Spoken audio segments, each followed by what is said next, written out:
There was just a little bit of better news on the economy today with a small dip in the inflation figure.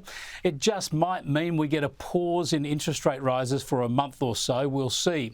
But Prime Minister Anthony Albanese still won't talk about his electricity price promise from before the election. He won't repeat those words and he won't answer questions about them in Parliament. But he has at least acknowledged that the soaring cost of living is hurting families. We certainly know that too many families are doing it tough. Inflation is a problem right around the world. Today's figures showing a downward trend is a positive, but we know there is much more work to do.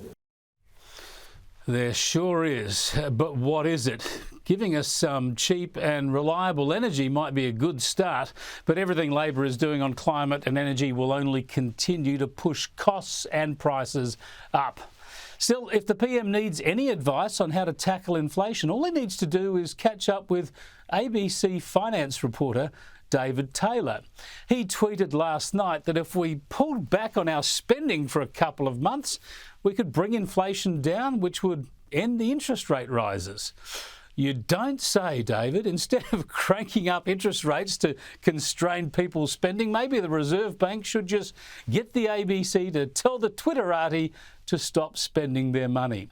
Maybe ABC staffers like Taylor should stop pushing for their 11% pay rise, complete with $1,500 bonus. That might do the job too. Taylor's inflation-busting tweet reminds me of a similar effort a year ago. ACTU boss Sally McManus suggested that when Warragamba Dam gets close to full, Sydney Water should stop charging for its water and everyone in Sydney should turn their taps on and bring down the dam levels. Really, Warragamba Dam holds about 5 years of water supply for Sydney. It's like 4 times Sydney Harbour. But switch on the bathroom tap and the garden hose, hey? Dear, oh dear, remember when unions were run by practical people? The moral of this story, of course, is that when you're dealing with natural disasters or economic challenges, they can't be fixed with a tweet.